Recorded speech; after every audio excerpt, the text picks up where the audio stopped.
મિત્ર ક્યારે વેરી બની જાય તે આજના સમયમાં કહેવું અઘરું છે, કેમ કે સુરતમાંથી એક એવો રિપોર્ટ સામે આવ્યો છે જે આજના જમાનામાં મિત્રો માટે લાલબત્તી સમાન કિસ્સો છે, કેમ કે મિત્રએ કર્યું છે 50 રૂપિયામાં એક મિત્રનું મર્ડર।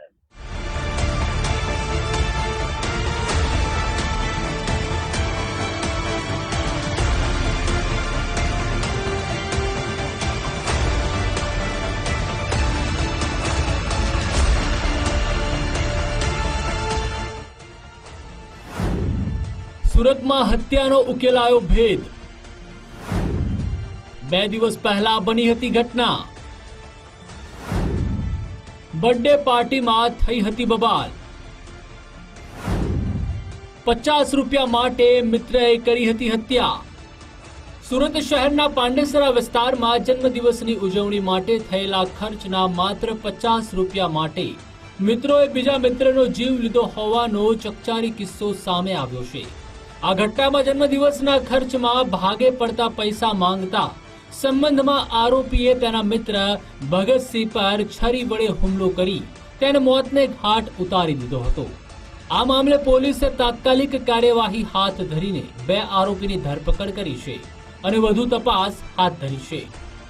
પાંડેસરા પોલીસ સ્ટેશન વિસ્તારમાં તિરુપતિ સર્કલ પાસે 17 સપ્ટેમ્બરના સવારે 12:30 વાગે 7 દોસ્તો એક સાથે ભેગા થયા હતા અને આ લોકો આ 7માંથી એકના બર્થડે હતા, તો આ માટે પાર્ટી કરવા માટે એક હોટેલના રૂમ બાબતે આ લોકોની કંઈ માથાકૂટ થઈ હતી કે અમને તમે 50 રૂપિયા આપી છે તો 50 રૂપિયા પરત કરો। આ બાબતની લડાઈમાં આપસમાં એકને બીજાના મર્ડર કરી નાખ્યા અને બીજાને પણ ચોટ લાગી છે, તો આ બાબતની ગુના પાંડેસરા પોલીસ સ્ટેશનમાં દાખલ કરી છે। તો આમાં જે મરણ જનાર છે એમના નામ ભગત છે અને આ બીજાને જેમને ઈજા પહોંચી છે એમના નામ અનિલભાઈ રાજભર છે અને આ બંને આરોપી બિટ્ટુ સિંહ અવધિયા અને ચંદન દુબે આ બંનેને અરેસ્ટ કરી લીધા છે। 28 વર્ષીય ભગતસિંહ નરેન્દ્રસિંહ તેના મિત્ર બિટ્ટુ કાશીનાથ સિંહના જન્મદિવસની ઉજવણીમાં સામેલ થયો હતો। ભગતસિંહ અને તેના મિત્રોએ અલથાણની એક હોટલમાં જઈને પાર્ટી કરવાની યોજના બનાવી હતી। योजना मुजब तेओ पांडेसराना तिरुपति प्लाजा खाते एक पानना गल्ला पासे उभा हता। आ समये अन्य एक मित्र अनिल राजभरे जन्मदिवसनी पार्टीना खर्चमां भागरूपे बिट्टू पासे मात्र 50 रूपियानी मांगणी करी हती।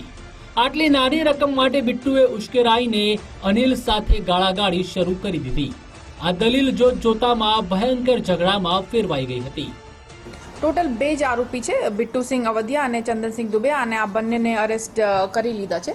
અને જેમ કે હું કહ્યું, આ લડાઈ બેસિકલી 50 રૂપિયા એક અનિલ રાજભરને બિટ્ટુને આપી હતી અને આ પૈસા પરત માંગતા આ બાબતની લડાઈ હતી અને આ જે મરણ જનાર છે ભગતભાઈ એક વાઇપરની લકડી ઉઠાઈને બિટ્ટુને મારતા હતા અને ત્યારે ચંદન દુબે અનિલભાઈને પકડીને રાખ્યા હતા, તો આ બિટ્ટુ ઉશ્કેરાઈને ચાકુ ભગતને મારી નાખ્યા અને ભગતની મોત થઈ ગઈ અને અનિલને પણ ઈજા પહોંચી। ચાકુ ક્યાંથી લાવવાનું? ચાકુ એમની પાસે જ હતા। આ બંને આરોપીઓના પુરાના પણ ગુનાહિત ઇતિહાસ છે। આ બિટ્ટુ સિંહ ઉપર પ્રોહિબિશનના ગુના છે અને આ ચંદન દુબે ઉપર ઘણા મારામારી લૂંટ એવા ગુના છે અને એમની પાસા પણ થઈ ચૂકી છે। ડીસીપી નિધિ ઠાકુરે આ ઘટનાની વિગત આપતા જણાવ્યું હતું કે ઝઘડા દરમિયાન ભગતસિંહે વાતાવરણ શાંત કરવાનો પ્રયાસ કર્યો હતો, પરંતુ ઉશ્કેરાયેલા બિટ્ટુ અને તેના અન્ય એક મિત્ર ચંદન કરુણાશંકર દુબે ઉગ્ર સ્વરૂપ ધારણ કર્યું। આ ઝપાઝપીમાં અનિલ રાજભરને પણ ચપ્પુના ઘા વાગ્યા હતા, જેના કારણે તે ગંભીર રીતે ઇજાગ્રસ્ત થયો છે અને સારવાર હેઠળ છે। આ કેસમાં પોલીસે 2 આરોપીઓની ધરપકડ કરી છે અને કાયદેસરની કાર્યવાહી હાથ ધરી છે। राकेश ब्रह्मभट्ट, गुजरात फर्स्ट, सूरत।